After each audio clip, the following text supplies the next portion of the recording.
우리 다 같이 사도신경으로 신앙 고백을 드리시고 아침 새벽 예배로 하나님 앞에 영광 올리겠습니다. 나는 전능하신 아버지 하나님 천지의 창조주를 믿습니다. 나는 그의 유일하신 아들 우리 주 예수 그리스도를 믿습니다. 그는 성령으로 잉태되어 동정녀 마리아에게서 나시고 본디오 빌라도에게 고난을 받아 십자가에 못 박혀 죽으시고 장사된 지 사흘 만에 죽은 자 가운데서 다시 살아나셨으며 하늘에 오르시어 전능하신 아버지 하나님 우편에 앉아 계시다가 거기로부터 살아있는 자와 죽은 자를 심판하러 오십니다. 나는 성령을 믿으며 거룩한 공교회와 성도의 교제와 죄를 용서받는 것과 몸의 부활과 영생을 믿습니다. 아멘. 찬송가 284장을 찬양합니다. 284장입니다.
우리 오늘 주시는 하나님의 말씀을 받습니다. 오늘 주시는 하나님의 말씀은 사도행전 21장 15절 말씀과 16절 우리 두 절 말씀을 우리 화면에 나와 있고요. 우리 같이 합독을 하도록 하겠습니다. 15절 16절입니다.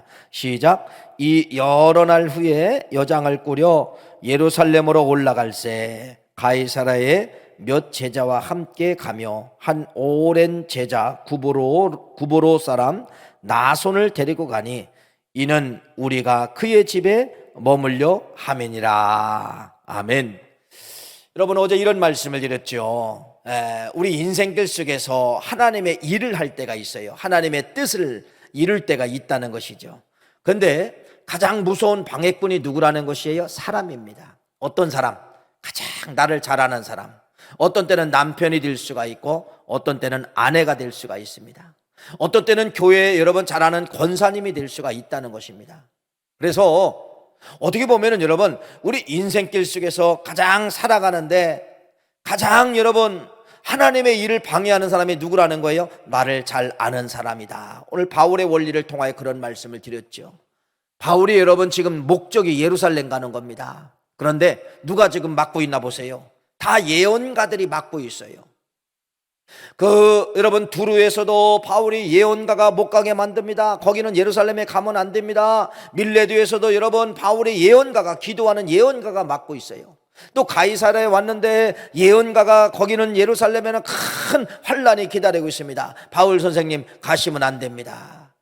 그런데 어제 말씀을 드린 것처럼 바울은 뭐라고 이야기합니까? 나는 예루살렘에 가는 건 죽음을 두려워하지 않는다. 죽음을 두려워하지 않는다 라고 하면서 누구의 소리를 버린 거예요? 사람의 소리를 버리고 누구의 소리를? 하나님의 소리를 붙잡았다. 여러분, 하나님의 소리를 붙잡았다. 이게 너무 중요하다는 겁니다. 그래서 여러분들이 살아가다 보면 여러 가지 갈등, 어떤 목적에 대해서 여러분이 생각할 때 여러분 사람이 막을 때가 있고 하나님은 자꾸 가라는 거예요. 근데 사람은 막어요. 험난한 길이다, 안 된다, 거기 가면 못한다, 막지만은 여러분들이 그러한 선택의 기로에 서 있을 때 누구의 소리를 붙잡으라는 거예요? 사람의 소리를 포기하십시오. 가장 가까이 있는 사람들의 소리를 포기하고 조언받을 것도 없어요. 조언받으면 여러분 하나님의 일에 대한 계획을 방해할 뿐입니다. 묵묵히 누구의 소리만, 하나님의 소리만 듣고 하나님 가라는 명령이 떨어지는데 언제 가야 됩니까? 어떻게 가야 됩니까? 여러분 이런 기도를 해야 된다는 것이죠. 여러분 오늘 이 바울은 여러분 예루살렘에 도착을 하게 되었습니다. 근데 이 바울이 예루살렘에 도착했을 때 여러분 누구의 소리만 듣고 여기 온 거예요? 하나님의 소리만 듣고 왔다고 말씀을 지금까지 드린 거예요. 사람의 방해, 사람의 여러분 여러 가지 가지 말라가는 여러분 음성이 있었지만은 그런 모든 걸 포기하고 하나님의 음성만 듣고 결국은 여러분 예루살렘에 이제 들어가게 되는 것이에요. 잘 보세요. 사람의 소리를 듣지 않고 하나님의 소리를 듣고 하나님의 소리만 붙잡고 여러분 발길을 예루살렘으로 향하는 이 바울에게 하나님은 하늘문을 열어주시고 복으로 인도하신다는 겁니다. 복이라는 것이 바로 뭐예요? 여러분 우리는 복이라고 하는 것은 우리 기독교가 들어오기 전에도 복이라는 단어가 얼마나 많이 있어요. 다 어떤 것이냐면 복이라고 하면 여러분 돈으로 생각합니다. 근데 성경은 여러분 돈이 복이 아니에요. 성경에서 말하는 복은 바로 무엇이냐면 여러분 사람이라는 것입니다. 반드시 하나님의 일을 복을 주실 때 누구를 통하여 역사하느냐? 사람을 주시는 거예요. 사람을 주시는 거예요. 오늘 보세요. 오늘 이런 말씀을 하고 있습니다. 자, 하나님의 음성을 듣고 끝까지 예루살렘을 향하여서 목숨 내걸고 가겠다가는 이 바울에게 하나님이 그 바울에게 복을 주시는 것이에요. 이렇게 말씀하죠. 15절 말씀에 보니까 이렇게 이 여러 날 후에 여장을 꾸려 예루살렘으로 올라갈세. 예루살렘으로 이제 가고 있는 것입니다. 그런데 여러분 사람을 주셨어요. 하나님이 16절 말씀에 이렇게 합니다. 가이사라의 몇 제자와 함께, 가이사라에 있는 이 지역에 있는 몇몇의 사람의 제자들이 지금 바울과 함께 뭐하고 있다는 겁니까? 동행하고 있고, 또 한 오랜 제자 구브로 사람 나손을 또 데리고 간다. 몇몇의 제자와, 여기 누가 기록해? 나손. 여러분 이름이 중요한 것이 아니에요. 뭐가 중요한 것입니까? 사람입니다. 네, 사람입니다. 하나님은 하나님이 복을 주실 때는 여러분 반드시 사람을 통하여 복을 주시는 거예요. 사람을 만나게 해주신다는 것입니다. 그래서 성경은 이렇게 이야기합니다. 물질이 복이 아니다. 형통이 복이 아니다. 누가 복이다? 사람이 복이다. 그래서 하나님은 이렇게 이야기합니다. 하나님은 여러분 우리가 생각하는 물질을 주셔야 되는데 물질 안 주셔요. 반드시 사람을 주십니다. 사람을 통하여서 물질을 주시는 것이에요. 이게 하나님의 복이에요. 또 여러분 건강 주세요 그렇게 기도합니다. 근데 건강이 나아지지를 않아요. 그런데 여러분 하나님의 복은 바로 무엇이냐? 그렇게 한 번에 싹 낫게도 해주시지만은 내 질병을 고쳐줄 사람, 내 질병을 아는 사람을, 주위에 있는 사람을 통하여 반드시 필요의 사람을 만나게 해주시고 필요의 사람을 주시게 된다는 것입니다. 이게 하나님의 복이에요. 그래서 이 하나님의 복은 돈이 아니라 하나님의 복은 반드시 사람을 통하여서 역사한다는 것이에요. 내 필요를 여러분 저 사람이 다 갖고 있어요. 내 필요는 여러분 돈도 필요합니다. 명예도 필요합니다. 뭣도 필요합니다. 그런데 하나님은 그걸 나에게 일방적으로 주시지 않고 저 사람을 통하여 주시는 거예요.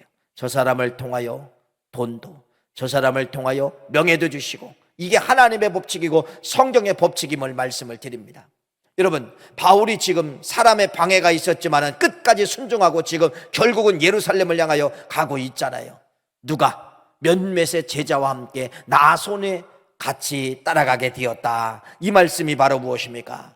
사람의 복이다, 이렇게 말씀을 하고 있습니다. 그래서 우리 인생길 속에 여러분, 반드시 하나님의 뜻과 하나님의 뜻에 대해서 순종하고 걸어가면 여러분, 어떤 역사, 바울과 같은 이런 똑같은 역사가 나타나는 거예요. 가는 곳마다 사람 만나요. 근데 어떤 사람일까요? 하나님이 주신 사람을 만나게 된다는 것입니다. 이게 복입니다. 여러분, 성경에도 복과 저주가 기록되어져 있고 이 세상에도 살아가다 보면 여러분, 복과 저주가 기록되어져 있어요. 내가 여러분 평생 쌓아놓은 물질, 악한 사람, 사기꾼 하나 잘못 만나면 여러분, 1시간 만에 40년 쌓아놓은 재산 다 날아갈 수가 있어요. 악한 사람 한 번 잘못 만나면은. 그러니까 이 세상의 원리는 사람이 뭐라는 거예요? 저주가 될 수가 있고, 사람이 뭐가 될 수가 있어요? 여러분, 복을 걷어가는 그러한 사람이 될 수가 있다는 겁니다. 이게 세상의 법칙 속에 존재하는 것이에요. 그러니까 여러분들은 어떤 복을 받아야 되냐? 사람의 복을 받아야 됩니다. 하나님은 그렇게 주시는 거예요. 순종하는 사람에게, 하나님의 일을 하는 사람에게 반드시 누구를 주시느냐? 그런 좋은 사람을 주시게 된다는 것입니다. 이게 성경에서 주시는 복이에요. 여러분, 어떤 걸 선택하겠습니까? 어떤 사람은 물질을 선택할 수가 있어요. 악한 사람 만나면 그 물질 다 가져간다니까요. 뭐를 선택해야 돼요? 사람을 선택하시기를 간절히 바랍니다. 하나님은 그래서 사람이 복입니다. 내가 가진 물질도 그 사람 잘 만나면 여러분 든든하게 쌓여가게 만드는 거예요. 내 병에도 여러분 좋은 사람 만나면 자꾸 병에가 올라가게 만든다는 것입니다. 사람이 복이다, 사람이 복이다. 그래서 복과 저주는 사람을 통하여 복이요, 사람을 통하여 저주라는 것이에요. 그래서 하나님의 방법은 사람을 통하여 복받게 만들고, 세상의 방법은 사람을 통하여 저주받게 만드는 거예요. 사람을 통하여 다 망하게 만든다는 것입니다. 누구의 소리를 들어야 돼? 그래서 하나님의 소리를 들어야 돼요. 하나님의 소리를 들으면 여러분 늘 살아가는데 필요의 사람을 주시는 거예요. 나를 협력할 사람, 나를 도와줄 사람, 이런 사람을 늘 여러분 늘 항상 옆에서 도와주신다, 주시고 있다라고 하는 것을 말씀하고 있습니다. 오늘 이 하루를 살아가는데 여러분, 하나님 말씀에 순종하십시오. 하나님 말씀에 순종하면 반드시 하나님은 사람이라고 하는 복을 주십니다. 반드시 좋은 사람 주신다는 겁니다. 그래서 우리는 어떤 일을 할 때 기도하지 않고 하면은 그래서 실패해요. 기도하고 하면은 반드시 어떤 일이 만나게 되냐? 좋은 사람을 하나님이 만나게 해주신다는 겁니다. 만날 수 있는 사기꾼을 하나님은 여러분 그 사람을 접촉은 한다 할지라도 내 마음속에 저 사람에게 용납되지 않게 자꾸 만들어, 마음에 자꾸 충격을 줘요. 마음에 자꾸 저 사람을 만나면 기뻐야 되는데 불안감을 줘요. 그럴 때는 여러분 그 자리에서 일어나십시오. 하나님이 원하지 않는 사람이라는 것이에요. 하나님이 주시는 사람들이 있어요. 겉모습은 초라해도 내 마음이 막 기뻐요. 저 사람과 함께하면 기쁠 것 같아요. 그런 사람이 하나님이 주시는 복이라는 사실이죠. 오늘 이 말씀을 통하여 세상에는 여러분 다 나를 복을 주려고 기다리는 사람이 있고, 세상에는 내 모든 것을 다 뺏어가려고 하는 저주의 사람이 있다는 겁니다. 저주의 사람 만나고 싶습니까? 복의 사람 만나고 싶습니까? 결국은 하나님 말씀에 순종하고 하나님의 소리를 듣고 가는 그 길은 반드시 복의 사람들이 기다리고 있다라는 것을 말씀을 드리고, 어떤 불순종으로 여러분 어떤 길을 걸어가지 마세요. 그 인생길 속에는 반드시 누가 기다리고 있다는, 나를 망하게 할 사람, 내 인생길 속에 저주의 사람이 기다리고 있다는 사실을 믿으시기를 간절히 바라고, 누가 복이다? 돈이 아니라 사람이 복이다. 사람이 복이다. 하나님께 순종하고 아멘하고 걸어가면은 하나님은 반드시 나에게 좋은 사람을 주신다. 이 말씀을 가지고 오늘 이 하루도 승리하시기를 간절히 축원합니다. 주기도문 드리겠습니다. 하늘에 계신 우리 아버지의 이름을 거룩하게 하시며 아버지의 나라가 오게 하시며 아버지의 뜻이 하늘에서와 같이 땅에서도 이루어지게 하소서. 오늘 우리에게 일용한 양식을 주시고 우리가 우리에게 잘못한 사람을 용서하여 준 것 같이 우리들을 용서하여 주시고 우리를 시험에 빠지지 않게 하시고 악에서 구하소서. 나라와 권능과 영광이 영원히 아버지의 것입니다. 아멘. 우리 주여 삼참의 통성으로 기도합니다.